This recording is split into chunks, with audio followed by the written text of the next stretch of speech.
आज के वीडियो में हम एक ऐसे फल के बारे में जानेंगे जिसे आयुर्वेद की सबसे अच्छा बताया हुआ है। अब देखिए, चरक ऋषि ने चरक संहिता इस ग्रंथ में और वाग्भट ऋषि ने आश्रम हृदय इस ग्रंथ में दृश्य जो अंगूर है या जो मुनक्का है तो इसके बारे में बताया हुआ है। फला वर्ग की शुरुआत में ही उन्होंने द्राक्ष के बारे में बताया है। तो वाग्भट ऋषि कहते हैं गुरु श्लोक के पहले ही शब्द है द्राक्ष, फलोत्तम यानी सभी फलों में उत्तम, सभी फलों में श्रेष्ठ, ऐसा ये अंगूरिया रक्षा का फल है। अब देखिए, हमें बहुत ही इजीली मिल जाता है। आपको इस तरह के फ्रेश फल मिल जाते हैं जो फ्रेश फल नहीं मिलते। जो सूखा हुआ है, जो मुनक्का है यानी जो ब्लैक रेसिन्स है, ये भी आपको इजीली मिल जाता है। आज वीडियो में हम जानेंगे कि इस फल के सेवन से आपको क्या क्या फायदे मिल सकते हैं, कौन कौन सी बीमारियों में आपको इसका सेवन जरूर करना है, इसका सेवन आपने किस तरह से कितनी मात्रा में करना है। तो इसकी पूरी जानकारी हम इस वीडियो में लेंगे। पूरी जानकारी के लिए हमारे साथ बने रहिए। और अगर आपने अभी तक आप हमारे चैनल पर अगर नए हैं, आपने हमारे चैनल को अगर सब्सक्राइब नहीं किया है तो आयुर्वेद की सही जानकारी के लिए चैनल को प्लीज सब्सक्राइब जरूर करिए। सबसे पहले हम द्राक्ष है जो आयुर्वेद के अनुसार इसके जो गुण धर्म है, इसकी जो मेडिसिनल प्रॉपर्टीज है उसके बारे में जानेंगे। क्योंकि अगर आपको किसी भी औषधि के बारे में अच्छी तरह से समझना है तो उसके गुण के बारे में पता होना बहुत ही ज्यादा जरूरी है। तो जो द्राक्ष है, इसका जो रस यानी इसका जो स्वाद है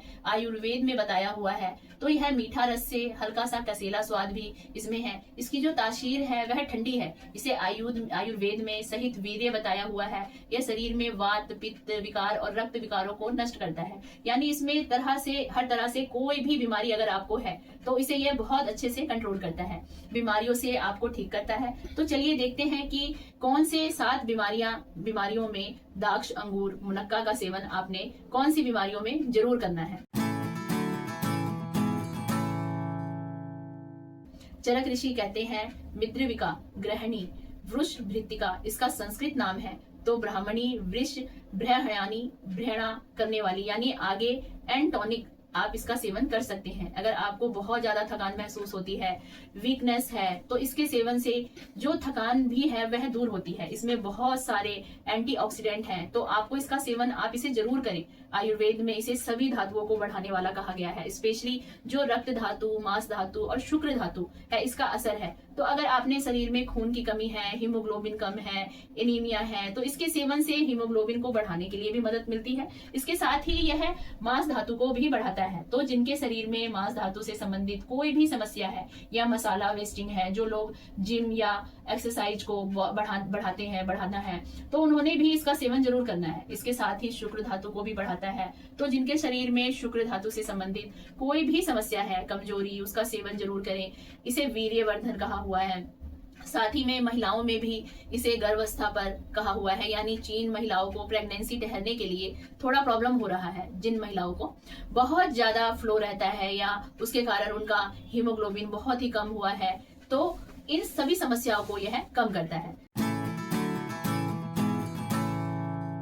जो अंगूर यानी मुनक्का है, तो यह वात और पित्त विकारों में बहुत अच्छी औषधि है। तो वात और पित्त की प्रकृति या विकृति यानी बीमारी, अब इन दोनों में इसका सेवन कर सकते हैं। अब काफी लोग हमें कमेंट बॉक्स में पूछ रहे हैं कि हम अपनी प्रकृति को कैसे पहचानें। बारे में हमने ऑलरेडी सभी वीडियो बनाए हुए हैं। प्लेलिस्ट भी आप देख सकते हैं, जाकर उन वीडियो को भी देख सकते हैं। अब देखिए, अगर शरीर में वात दोष बढ़ता है तो वात के जो गुण हैं उसमें रूखापन है, हल्कापन है। और जो मुनक्का है इसके गुण में इसमें स्निग्धता यानी एक तरह का लुब्रिकेशन क्रिएट करता है। इसका गुरु कौन है, इन्हें लघु और गुड़, एक हल्का है एक भारी है। तो इस तरह से ये टोटली अपोजिट है, इसीलिए ये वात दोष को शरीर में कम करता है। अगर शरीर में रूखापन है तो उसको भी ये कम करता है। दर्द है तो उसे दर्द को भी ये बहुत अच्छे से कम करता है। अगर आपके शरीर में बहुत ज्यादा गर्मी है, जलन होता है, आपको पेशाब में जलन है या जैसे कि बर्निंग सेंसेशन है यूरिन में, स्पेशली समर सीजन में, या फिर अक्टूबर हीट का है जो पीरियड है, तो उसे समय पे ये पित्त बढ़ाना ज्यादा दिखाई देता है। किसी को अगर बुखार है, बुखार में भी बहुत ज्यादा जलन होती है, आपको एसिडिटी, खट्टा पानी आना, इस तरह की कोई भी समस्या है, शरीर में बहुत ज्यादा थकान रहती है, स्वेटिंग बहुत होता है, एनर्जी लेवल कम है, तो इन सभी समस्याओं में आप अंगूर का सेवन या जो काला मुनक्का है उसका सेवन आप कर सकते हैं। इसके साथ ही जिन लोगों को बहुत ज्यादा प्यास लगती है, गला सूखता है, बार बार पानी पीने के बाद भी प्यास नहीं बुझती, आयुर्वेद में तृष्ण विकार कहा गया है, तो इस तरह की भी अगर आपको कोई समस्या है तो आपने मुनक्का का सेवन जरूर करना है।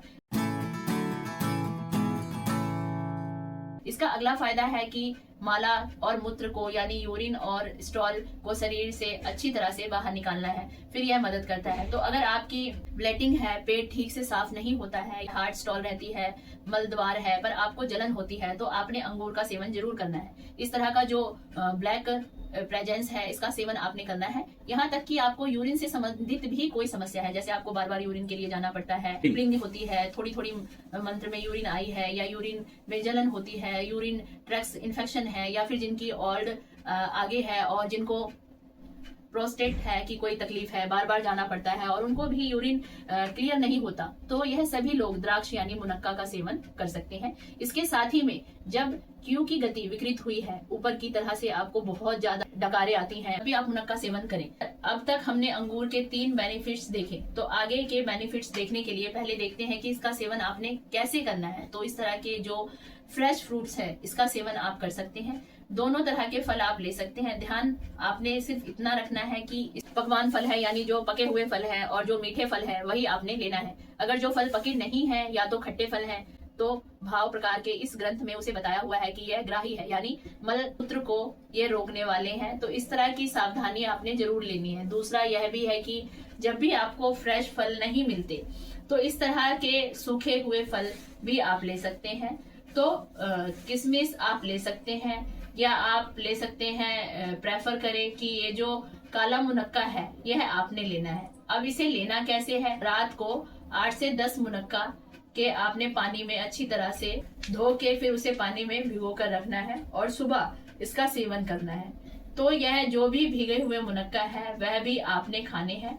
ऊपर से जो पानी बचा हुआ है उसका भी आप सेवन करना है। अगर आप यह छोटे बच्चों को दे रहे हैं और अगर बच्चे मुनक्का नहीं खा रहे हैं तो पहले आपने उनको थोड़ा सा क्रश करके पानी को छान के वो पानी आप उन्हें दे सकते हैं। मुनक्का का एक सूप जैसे बना लें, वो भी बच्चों को आप दे सकते हैं। आप भी इसे पीस सकते हैं, तो इसके लिए आपको थोड़े से ज्यादा मुनक्के लेने पड़ेंगे। 10 से 20 मुनक्के के आप ले सकते हैं। इसको फिर रात को आपने लगभग आधा या 1 गिलास में आपको इसे भिगो के रखना है। सुबह आप इसको उबाल सकते हैं और फिर उबालने के बाद इसमें इसको छान के लेना है। जो धनिया पाउडर है, थोड़ा सा जीरा पाउडर आप इसमें डालें।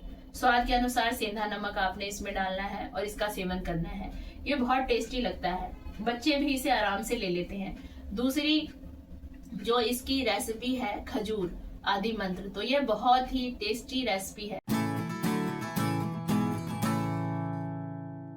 द्राक्ष विकारों के लिए भी बहुत ही अच्छी औषधि है। स्पेशली जो रक्त नाम की जो बीमारी है यानी शरीर में किसी भी भाग के द्वारा अगर खून निकल रहा है यानी नाक से अगर खूने आ रहा है, जिसे कहा जाता है कि बच्चों में स्पेशली समर सीजन में नाक से खून आता है, तो उसके लिए यह बहुत ही अच्छी औषधि है। महिलाओं में अगर मासिक धर्म के समय पीरियड्स में बहुत ज्यादा ब्लीडिंग होता है तो इसको कम करने के लिए भी यह मदद करता है। जिन लोगों को फाइल में स्पेशली ब्लीडिंग खून ज्यादा है तो उनकी समस्याओं को भी यह ठीक करता है। तो इस तरह से सभी प्रकार के रक्त विकारों में आप इसका सेवन कर सकते हैं। जिन लोगों को अल्सर नाम की बीमारी है, जिनको भी मल में बहुत ज्यादा ब्लीडिंग होता है या फिर बहुत ज्यादा जलन होता है, थकान रहती है, जिन लोगों को अल्कोहल लेने की आदत है, बहुत लंबे से वह एडिक्शन हुआ है, जो लोग छोड़ना चाहते हैं लेकिन छोड़ते समय भी उनको तकलीफ हो रही है, तो इस आदत को छुड़ाने के लिए भी या इस आदत के कारण अगर आपके शरीर में कोई साइड इफेक्ट है, कोई दुष्परिणाम हुए हैं, लीवर में चेंज है, तो इसको आप कम करने के लिए भी दाक्षराई बहुत अच्छी औषधि है। लीवर में चेंज है तो उसे कम करने के लिए दाक्षराई बहुत अच्छी औषधि है। यहाँ तक कि आदत के पास शरीर में बहुत ज्यादा कमजोरी है, एनर्जी लेवल कम हो रही है या पित्त बढ़ जाता है, बहुत ज्यादा प्यास लगती है, जलन होती है, तो इन सभी समस्याओं को कम करने के लिए भी यह मदद करती है। तो यह औषधि भी आपको बहुत अच्छे से मदद करती है। तो इसको 15 से 20 ml आपने हल्के गुनगुना पानी के साथ लेना है। तो शरीर में जो साइड इफेक्ट है उसको भी कम करती है, आदत छुड़ाने के लिए भी मदद करती है।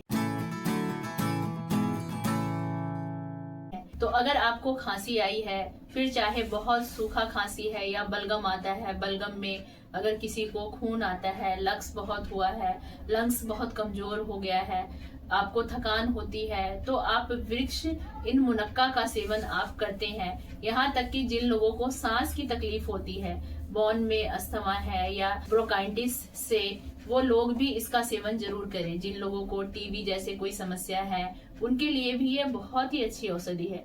आगे एंटोनिक आप ले सकते हैं, या आवाज बैठी हुई है, जिनको बात करना यानी उनका कम ही ज्यादा बात करने का है, दर्द होता है या गले में कुछ ऐसे अटका हुआ सा लगता है, तो ये सभी लोग इसका सेवन कर सकते हैं।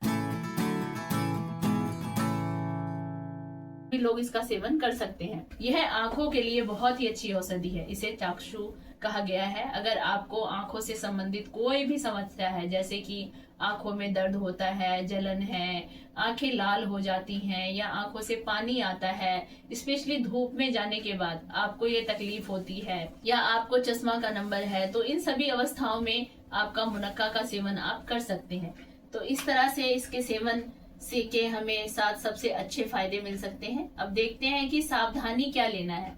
वैसे देखा जाए तो ये बहुत ऐसे कोई नुकसान नहीं है। सिर्फ आपको जब लूज मोशन हो रहे हैं यानी पतले दस्त हो रहे हैं, तब आपने इसका सेवन नहीं करना है, क्योंकि हमने पहले देखा कि ये शरीर में मल मूत्र को बाहर निकालने का काम करता है। जब आपको पतले दस्त है तो इसको बढ़ा सकता है, इसीलिए आपका इसका सेवन नहीं करना है। आपके लक्षण कम हो जाए, आप पूरी तरह से ठीक हो जाएं, तो सिर्फ आपको थकान अगर है तो आप इसका सेवन ले सकते हैं।